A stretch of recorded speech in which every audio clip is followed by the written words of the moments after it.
Halo, apa kabar? Bu Guru harap kalian tetap sehat ya di rumah. Nah, kali ini kita akan mempelajari materi mengenai pesawat sederhana yaitu katrol dan roda berporos. Untuk itu, selamat menyaksikan.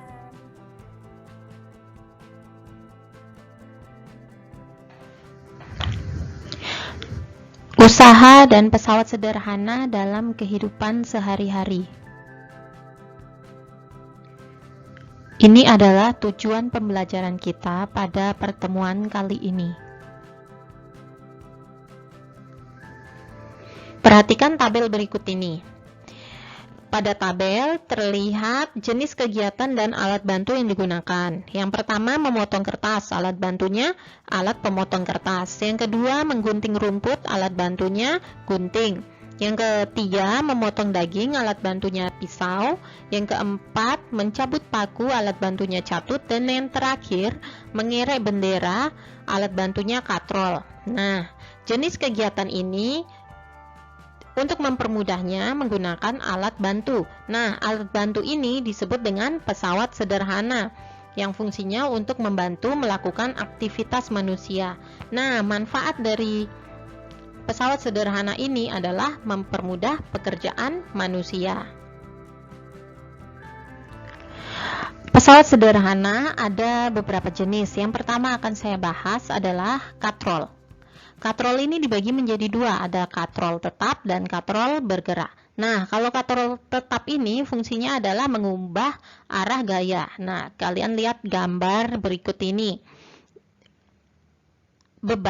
Sebuah beban ditarik dengan sebuah gaya atau secara sistematis dituliskan menjadi W atau beban sama dengan gaya atau sama dengan F. Nah, nilai beban dan gaya itu besarnya sama karena fungsi katrol tetap ini hanya mengubah arah gaya. Nah, untuk keuntungan mekaniknya itu sendiri adalah satu dengan penurunan rumusnya seperti ini.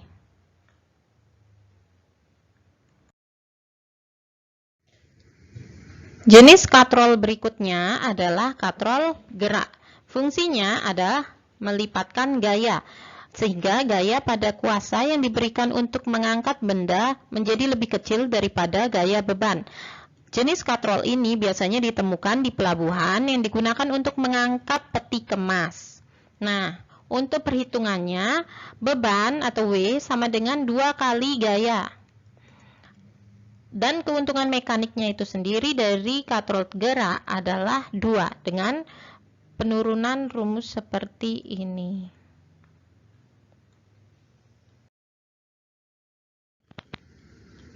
Ya, berikut ini adalah contoh soal dari katrol tetap. Nah, perhatikan gambar di samping. Jika berat benda 40 Newton, hitunglah gaya yang diperlukan untuk mengangkat benda tersebut. Hitunglah keuntungan mekanisnya. Sekarang kita tulis dulu yang diketahuinya. Yang pertama adalah berat bendanya 40 Newton. Dan yang kedua yang ditanyakan gaya dan keuntungan mekanisnya. Nah, caranya seperti ini. Rumus dari katrol tetap itu sendiri adalah beban atau berat sama dengan gaya. Jadi nilai gayanya itu sendiri sama dengan 40 Newton karena nilainya sama.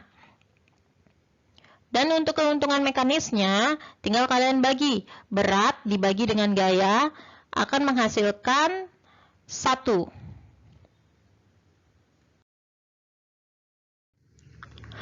Contoh soal yang kedua berkaitan dengan katrol bergerak. Perhatikan gambar di samping. Jika berat benda 20 Newton, hitunglah gaya yang diperlukan untuk mengangkat benda tersebut dan hitunglah keuntungan mekanisnya.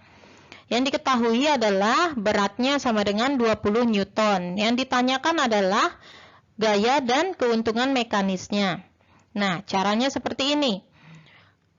Berat itu sama dengan 2 kali gaya. Jadi untuk mencari gaya itu sama dengan setengah dari berat. Nah, tinggal kalian masukkan nilainya di sini. Gaya itu sama dengan setengah dari beratnya. Beratnya tadi 20 Newton. Nah, tinggal kalian masukkan di sini akan menghasilkan 10 Newton. Jadi, gayanya menjadi 10 Newton. Berikutnya adalah keuntungan mekanis. Rumus keuntungan mekanis itu sama dengan berat dibagi dengan gaya. Tinggal kalian bagi.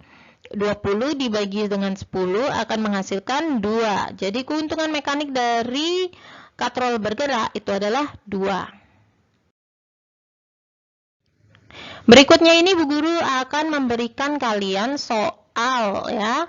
Nah, di sini adalah gambar dari katrol majemuk. Perhatikan gambar di samping. Jika berat benda 100 Newton, hitunglah gaya yang diperlukan untuk mengangkat benda tersebut dan hitunglah keuntungan mekanisnya. Ini tugas kalian ya. Silakan kalian cari dengan clue-nya. Keuntungan mekanis itu kalian bisa hitung dari tali yang bekerja pada katrol. Berikutnya yaitu roda berporos. Fungsinya yaitu untuk mempercepat gaya. Berikut ini contoh dari roda berporos. Sebelah kiri itu adalah roda gigi pada sepeda motor dan yang sebelah kanan ini adalah ban pada sepeda. Nah, fungsi roda gigi sebagai pusat pengatur gerak roda sepeda yang terhubung langsung dengan roda sepeda. Sedangkan roda sepeda menerapkan prinsip roda berporos untuk mempercepat gaya saat melakukan perjalanan.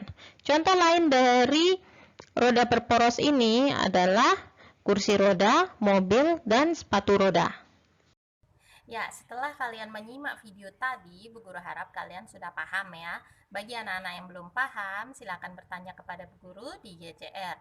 Oke, untuk itu Bu Guru akhiri pertemuan kita kali ini. Sampai jumpa lagi.